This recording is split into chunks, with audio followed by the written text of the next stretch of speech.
Nationals fans, this is not the news that you will like to hear. Cade Cavalli yesterday was pulled early from his start, and it is not looking so great right now. I'm joined by Danny Nokes today, and we're going to have our commentation right after this. You are Locked On Nationals, your daily Washington Nationals podcast, part of the Locked On Podcast Network, your team every day.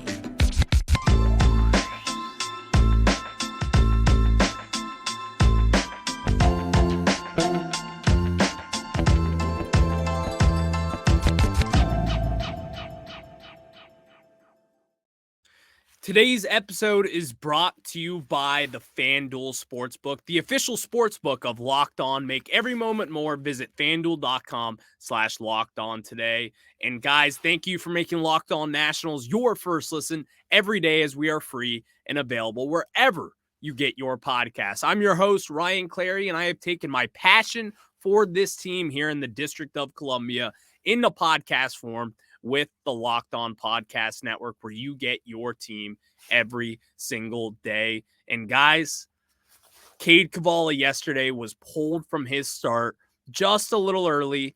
And as of right now, we sit here today. It's recorded on a Wednesday morning, early Wednesday morning, and we have no update.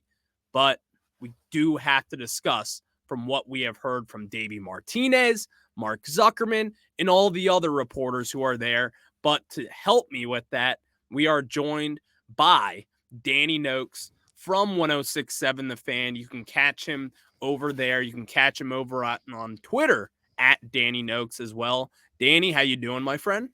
I'm doing good, buddy. It's always great to be here with you. Thanks so much for having me back. And, when you texted me about doing this segment with you, I thought that we were going to have a lot of positive vibes, sort of talk about the way that the Nats have been playing, which has been solid through spring training. Yeah. Joey Meneses is doing great for Mexico in the World Baseball Classic. Yes. He's crushing the USA. But now, of course, we saw what happened yesterday, and things are looking a little bit more gray than they were a couple days ago. Yeah. It's a nice way of putting it, right? Yeah. This is tough, man. Like, let's just be honest. Cade Cavalli, let's look back to 2020.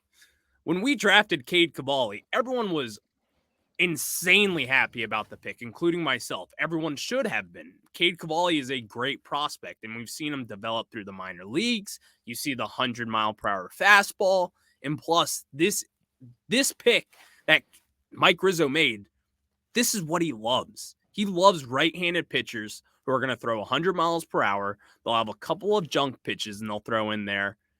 But now we sit here, March 15th, and he's getting an MRI on that elbow. And, we don't want to speculate what it is because we still have no idea. But by looking at Davey Martinez's comments yesterday, I mean, it doesn't look good, to say the least. And I'm not going to say Tommy John, but it just doesn't look good. Like, we've seen this before. We've been through this before, time and time again. I can't tell you how many times we've been through this. You did say Tommy John, though, Ryan. And I know why, right? It's because we're all thinking it. And there's a good reason for us all thinking it. And it's because of the way that Davey described the discomfort behind the elbow of Cade Cavalli. That seems like a pretty telling and specific location of where he's feeling discomfort, which is exactly where they would repair any sort of ligament damage with Tommy John surgery. So that's why we're kind of somewhat jumping to conclusions here. The MRI will actually tell us what's wrong. So until we get that, we don't know. But you're right. It is incredibly frustrating. And I've mentioned on this podcast a couple of times too, going back to Cavalli's only start last year, it was an instance where I felt like the defense behind him was the biggest reason for that team's shortcomings on that particular night. And Cavalli himself was actually not as bad as his ERA looked at the end of that appearance, as well as the results of the actual game. So, combined with the fact that everybody, and Keiebert Ruiz was one of the guys that was talking about how this appearance that Cavaalli got banged up in with his elbow in the spring training matchup was the best that he's ever looked. And I don't think that they were just talking about spring training. He was popping the mitt with that 97-mile-per-hour fastball. And so on the 44th pitch of the afternoon, he goes, he comes up wincing with that elbow discomfort. Yeah, it's the last thing that this team needed. An already light rotation that's going to have a ton of young guys within it. Now they have to try and figure out who they're going to slot in to replace him, at least for a few weeks, maybe months, right? If it's like a best case scenario. But again, we'll wait out and see exactly what's wrong. Exactly. And so, we're recording this Wednesday morning, really early Wednesday morning, in fact. But with that being said, the MRI is happening today. We'll find out more information. We'll find out what he will need. What are the next steps? Will he need Tommy John? We're going to find all that before. But as you said, the way that the injury is described, that he felt something in the back of his elbow. Danny, you played baseball growing up. I played baseball growing up. We know what's in the back of the elbow. We know what's back there. And so I just sit here, and because we know the Nationals were not going to be a postseason team. We knew it. We're not fooling anybody by saying that they're going to win 85 games this year. They're not. Yeah. But if they had any hope at any sort of winning or close to hovering around 500, it was going to be dependent on Mackenzie Gore, Cade Cavalli, and Josiah Gray pitching their you-know-what off. Yep. And so now the fact that Cade Cavalli, even if it's just a minor injury, I saw the way he walked off that mound. Something is wrong. It's hard to believe just by looking at it I'm no medical expert. I'm not going to pretend to be one. But you don't walk off the mound that way. Paul Lessard doesn't look that concerned on his face when we saw him go out there. Davey Martinez doesn't make the comments that he would have made if it was a very minor injury. So the assumption that I'm making right now is that we're probably looking at a couple weeks at least. And even then, you're going to have a replacement ready to go because opening day is now 2 weeks away? We're just about 2 weeks away from opening day. So we're going to talk about some replacements that could get with Cavaalli or not get with Cavaalli, could get with the Washington Nationals. But I do just want to say that I want to ask you this. If Cavaalli were to be all right, if everything were to be fine, then should this change up the expectations for what we know about him? Because he has that shoulder injury from last year that after he made his first start, he was shut down. And now you got to worry about an elbow injury as well in just about 6 months? That's a little concerning to me. Yeah, and Nationals fans are already predisposed to pitchers with elbow and other issues when it comes to Steven Strasburg. Obviously, we've been doing this dance now for over a decade at this point. So I know the frustration is there from that standpoint. Now, you asked whether or not it should change the expectations if Cavaalli is to be okay, which is a totally possible outcome that we could have by the end of today if the MRI is not as bad as some people think it might be. But I don't necessarily think it should change a whole lot about what you would hope to get from this rotation if Cavaalli is still able to go this season, or even in a couple of weeks or a couple of months, whatever the timetable for his return ends up being. I think you hit the nail on the head, though, in referencing that trio of young guys, Josiah Gray, Mackenzie Gore, and Cade Cavalli being the most necessary part to this team not being one of, if not the worst in Major League Baseball this season. 100%. And I keep saying this in any of the episodes that we've done here recently, and I keep talking about development. And obviously with Cavaalli not on the mound, there's not going to be any development there. So that's another concern that you have, because not only are you losing this season and any sort of production that you could get out of him, but any sort of development that you could also see from him in terms of his ability to, weather the storm of a Major League Baseball season, which is a long season, especially for these pitchers that are going to trot out there anywhere between 20 and 30 times to start a game if you're someone like Cade, like Josiah, or like Mackenzie. So we're just fingers crossed at this point that it's good news and that it's not as bad as it seems. That's really all that we can do at this point. But the Nats are they have, especially Davey Martinez. He's got a pretty tough decision to make here going forward as to figuring out how and who they're going to move forward with. Exactly. And, with Cavaalli, he had 43 pitches in his 2 2/3 innings yesterday. And he threw 31 strikes out of those 43 pitches. So, and something that we have talked about with Cade Cavalli is that his command has been a little iffy at times, and in some cases, a lot of times. So yesterday, he throws 31 strikes, only 12 balls, and then of course this happens. So we'll keep you guys up to date on Cade Cavalli, what could happen, whatever the diagnosis is. We'll be here to talk about it, or at least I will. I don't know if Danny will be able to join me. I'd love to have him, but yeah, I think Danny's got some other stuff to do. But all right, so I do want to talk about, because the assumption right now is that this is at least a short-term injury, and we know opening day is coming up in 2.5 weeks from now.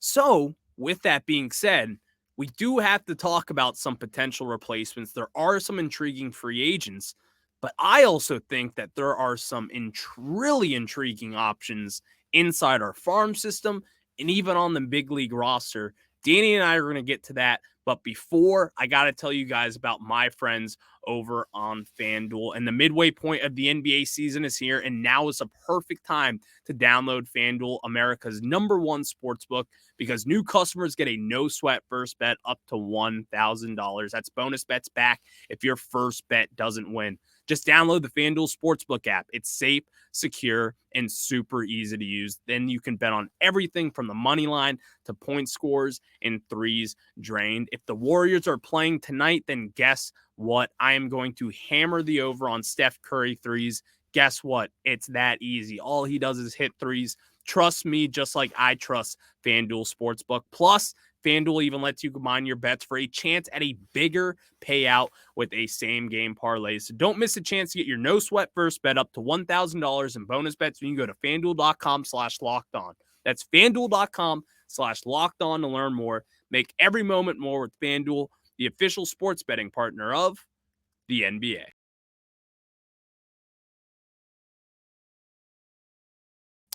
And now we get back into it with Danny Nokes, as we've been discussing Cade Cavalli's injury. We don't know the designation for him. We don't know how severe it is, but just by looking at it, watching baseball, we know it doesn't look great for now. So we do have to talk about some potential replacements, because opening day is just about 2.5 weeks away.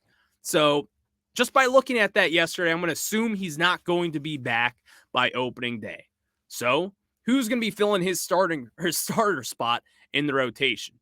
Danny, I know there's some intriguing free agents out there, but I got to say, I've been kind of liking some in-house options. You want to hear some of them? Yeah, I actually do. I'm interested to hear what you have to say about any of the guys that they've got within the organization, because I just feel like going and depending on who the Nationals would pursue outside of the organization, you just don't want to give up too much. You don't want to be locked into too much of a too large a contract, too many years with someone that, you were in a desperate spot to, so you overpaid for. You don't want to get to that. Exactly. Position. Do not want to do that. No. So here's my #1 and most intriguing option for me. Let's hear it. The Rule 5 #1 overall pick in 2022, Thad Ward. Thad Ward. So he is going to be a reliever for the Nationals this year. That's what they intend on him being. So maybe they're going to let him do that at first. But with that being said, this guy started 51 games down in the minor leagues with the Red Sox in 2022. He started 13 games. He pitched 51 innings. This is someone who struck out 66 batters. He's been a starter in the past, and the way that he was developed with the Red Sox, that's what they intended for him doing, to be a starting pitcher, not a reliever. So it would be kind of interesting to see Thaddeus Ward, who a lot of people in the Nationals organization are high on, and, high strikeout guy. He's had Tommy John surgery in the past, but he's looked really, really good out of the bullpen so far down in spring training. So he's kind of an intriguing one in my mind that I think Nationals fans should think about. I like that. I like that pick, Ryan. And he's someone that I had on my short list of potential replacements as well, maybe a little bit further down, just because of how young he still is. Continue to hammer the point about development, right? And he's had a couple of years to do that, which is great. And you mentioned having already overcome Tommy John surgery, which is almost like a prerequisite for being a starting pitcher in Major League Baseball these days. It seems like pretty much every starting pitcher in baseball has had Tommy John at some point. But I like that, Ward. I like everything that you're referencing right there, just kind of looking at the 5 innings of work that he's got in spring training so far. You're right about his strikeout numbers. Those are what stand out to me. And I think the biggest upside about his game is his ability to strike batters out, swing and miss stuff. He like many young pitchers, he walks, he's walked a batter, I think, in just about every outing that he has had so far. At least that's his average to this point. So you'd like to see those numbers come down, but he's a guy that, like you said, the Red Sox, when he was with their organization, they did not plan for him to come out of the bullpen. That's where he is right now with the Nationals. But a lot of these guys throughout their careers stepped into roles when somebody went down, and you could say that across several different sports. So I like that pick.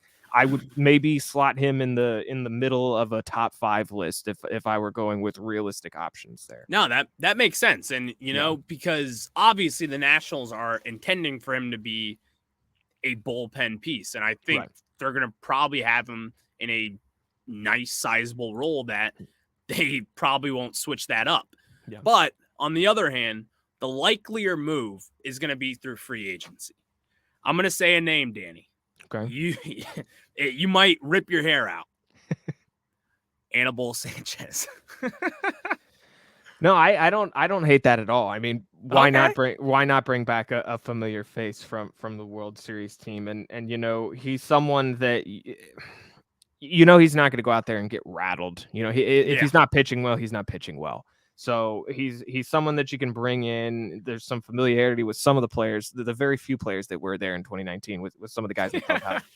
But he at least would bring a veteran presence, and he would not fall into the category of someone that I think you would have to overpay to get in the building because you were in a desperate situation. So I don't mind that.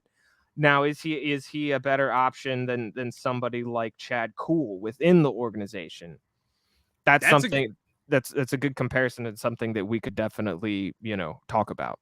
Yeah, no, I mean, let's talk about it, honestly, because that is someone who I personally did not have him on my little short list that I've come up with. And I'll spoil it for everyone else because I do want to talk about Chad Kuhl. I have Evan Leith, left-handed pitcher, probably going to be in the bullpen. He's starting down in AAA, but we'll get into him some other time. And then a free agent guy was Chris Archer.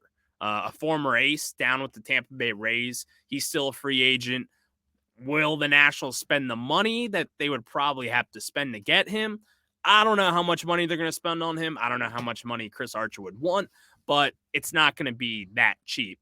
But to answer your thing, Chad Kuhl would actually be a very intriguing option for me. And it's funny you brought that up because I honestly kind of just forgot about him and being in the organization. Like when you're looking at it, Chad Kuhl is stashed with the Nationals deep in the bullpen for a reason. Yeah. We know that. You know that. Yep. But who are we to say no? We're the ugliest kids in the school right now. Are we going to turn down a prom date? Probably not. I cannot think of a better analogy than the one you just made via the prom. That and prom season's coming up too, a couple of months for all the high schoolers still out there. So, I the thing about Kuhl, and I'm not, there. Let me see if I can get my thoughts out here because I have a lot of them about Kuhl in particular. Last season in Colorado, he was not particularly effective. He had a record of 6-11. In 27 appearances. He started 27 games out there for Colorado in the least pitcher-friendly ballpark in Major League Baseball. So that you could definitely factor that into his elevated ERA because playing over there at Coors Field is just not easy for any of those pitchers. And so the fact that he brings several full seasons of experience as a starter to the organization, I think is not something that can be overlooked when you're in a pinch like the Nationals are right now. And so if you're looking for, an option where you don't have to spend a ton of money, if any money at all, you definitely don't to move Cool into the starting rotation. But there is that risk, considering just wasn't particularly effective last year in Colorado. He spent the first 5 or so years of his career there with Pittsburgh. So he's never really, come into his own yet. But at 30 years old, he's also still got, I would think, a good bit of baseball still left in him. That's relatively early in a baseball player's career for a lot of guys. So he's also a guy. The last thing I think about him is he has gotten a good bit of action so far this season for the Nats in spring training. 7 1/3 innings of work is 4th most on the Nationals right now. He's gotten 1 start already, a 1-1 record, and has appeared in 4 games as well. So all signs to me point to him being one of their top options, just when you look at how many innings he's been pitching this spring, the fact that he was a starter all of last season, and again, someone that at 30 years old has experience, but he's not too old, right? He's a few years younger than Anibal Sanchez. No, those are great points. And honestly, I think you may have just convinced me that Chad Cool will probably be that guy going forward. I would love to have the Nationals take a swing on a free agent like Chris Archer, but again, sure, I don't know if they're going to spend the money for it. I don't know if Chris Archer is going to want to come here. Who knows what it would be, but they're going to have to start thinking about it, because at some point you're going to have to fill that 5th spot in the rotation. But Danny, enough with Cade Cavalli. That was depressing. Hope to God that something positive will come out of this, and that it's not going to be as bad as we all think. But something great happened this week, in fact. We're going to talk about Keiebert Ruiz extension. I want to get your thoughts on that. We'll talk about that right after this. And now we get back into it with Keiebert Ruiz getting an 8-year extension with the Washington Nationals. 8 years, $50 million going through 2030. And then there is a club option for 2031 and as well as 2032. Danny, if you recall this, Scott Boras was Keiebert Ruiz's agent about 3 weeks ago. Yep. Well, he switched his agent over to Octagon Sports, whoever represents him over there, not sure of the name. They get this extension done. What are your thoughts on this? Well, I don't think it's any coincidence that by leaving Scott Boras behind, Keiebert Ruiz was able to strike a long-term deal, because Boras is all about maximizing the volume of the contract when it comes to dollars and cents, which is not always the best decision, right? Because it's not always about the money. You've got guys going and not going to the best places available because this guy's in their ears whispering money, right? Yeah. So Ruiz, though, I like that he was really the first piece that they invested in when it comes to this rebuild, and there's a couple of layered meanings to that. They by investing, obviously they gave him a pretty significant contract, and it's going to keep him here for the next 8 years. That's great, and they weren't willing to do that with other players. So that's the next thing that came to my mind is, when was the last time the Nationals gave this large an extension to a position player? Think about it. When was that? It was Ryan. So it had to have been Zimmerman. Hear this out. Matt Wyrick had this the other day, actually. I'm going to have to pull up the exact tweet here, but he joins, meaning Keiebert Ruiz, joins some pretty crazy company as far as extensions go with the Nationals and position players, because they had extended guys like obviously Steven Strasburg. They've handed out big contracts to Patrick Corbin. But here was the tweet, was that Keiebert Ruiz is the first position player, or one of 3 position players, to sign a 6+ year deal with the Nationals. Those 2 other players were Jason Worth and Ryan Zimmerman. Now Worth and Zimmerman. So Keiebert Ruiz, and think about all the talent we've had in those position players. Bryce Harper, Trey Turner. I'm missing someone, Anthony Rendon. I'm Juan missing Soto. Juan Soto. Yeah. That's one of the big ones. Like, yeah, one of the bigger ones. So, like, the Nationals have struggled with this over the years. It's like, that is very evident. And so I think that as you were saying, like, this was a huge deal for me because the Nationals don't do this. And then also the Nationals in the past haven't done analytics. Well, this offseason, they heavily invested in the analytics, and now they're even thinking forward. I mean, we're winning the World Series. Oh, that would be nice. Right? It would be nice to relive that 2019 season. But yeah, it's funny because I have Matt on the show pretty often, whether it was for the Nationals or the Capitals, and I actually had not seen that tweet yet, Ryan. So I'm glad you referenced it, and it's just kind of funny because I was like, the Nationals don't give position players contracts like this. This is a big deal. And again, I like that it's Ruiz because I think in the season and a half, I guess that we, and maybe even a little bit less than that because 2021 was when he came over to Washington. But in the season and a half that we've seen him, I think that he's been one of the most consistent things about their play. When he's been out there, and obviously they've tried not to overwork him for several reasons. He's young, but they also haven't been very good. And it really would just be kind of like bashing your head into a wall if you were to just keep trotting him out there in losing effort after losing effort when this guy's a really good ball player. I don't want to compare him to the player that I'm going to reference here, but I look at this team as one that sort of built out around their catcher and around their pitching, and they were also able to cultivate some pretty good position players too. So I'm not going to overlook any of that. But Buster Posey in the San Francisco Giants, right? I mean, Buster Posey's probably the best catcher to come through Major League Baseball in 50 years, something like that. I mean, you could debate guys like Piazza, Pudge, whatever. He's been darn good, and they won 3 World Series over there in San Francisco, and they always had good pitching, and Buster Posey was the anchor behind the plate, and he was the guy. He was fantastic defensively, but he came up with big hits. I feel like Ruiz could play that role, maybe not at quite the same level as someone like Posey. That would be incredibly lofty expectations to place on someone like that. But I just like that they're building around Ruiz, and I hope that they follow suit with guys like Abrams and Garcia, so long as they're able to show similar consistency and development as I think that we have seen in the first season and a half of Keiebert Ruiz. So I think it's exciting. I think that was one of the exciting things that I was prepared to come on here and talk about, because it's great news to lock in one of those young guys, knowing that he's been pretty much as advertised. Exactly. And we finally got like that monkey off our backs in a sense. It's like we finally have robbed. I mean, here's what I think about this contract before I even say this. Keiebert Ruiz, what are you doing? I mean, you think he sold himself short?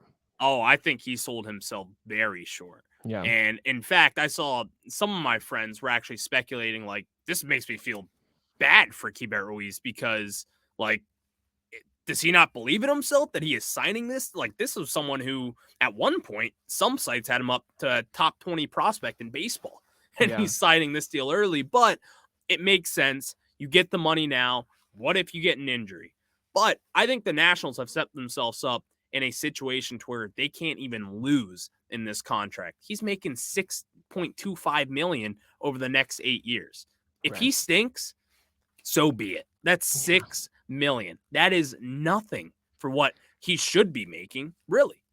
Yeah, and that's why I want to be careful here. I mentioned Posey and the Giants. I don't have those same expectations. Yeah, of course. Ruiz and the Nationals, right? We got that. We're just looking at comparing to a team that builds around their catcher. But the other point I would make is a team like the Atlanta Braves was also able to get guys like Ozzie Albies and Ronald Acuna Jr. under contract for an extended period of time for a much lower value than they would have gotten on the open market. And I mean, we're talking about some true bona fide rising superstars in those guys. So it's not like it's the Nationals are the first team to pull something like this off, because the Braves are a good example as another team that has been able to sign some premier talent on the cheap. Yeah, and those are all great points by Danny Nokes. We have to wrap up the show, Danny, but before we do that, where can they find you on social? Where can they hear you? What do you have coming up? At Danny Nokes on Twitter, Danny.Nokes on Instagram. Still waiting to figure out what my next couple of shows are going to look like for 106.7 The Fan, but if you keep an eye on Twitter, you keep an eye on Instagram, I will have the updates for you as soon as I get them. So be sure to stay tuned, because it's going to be a lot of fun, Ryan. We got NCAA tournament coming up. We've got opening day finally here. The Masters is not far away. It's a great time of year in sports, buddy. It's a great time, man. And thank you guys for making Locked On Nationals your first listen. Now, for your second listen, check out Locked On Fantasy Baseball. Win your league by listening to Matt and Dom every day as they bring you the best fantasy draft strategies. Find Locked On Fantasy Baseball wherever you get your pods and on YouTube. It's part of the Locked On Podcast Network, where you get your team every single day. That's Danny Nokes. I'm Ryan Clary. We'll see you guys another time. Go Nats.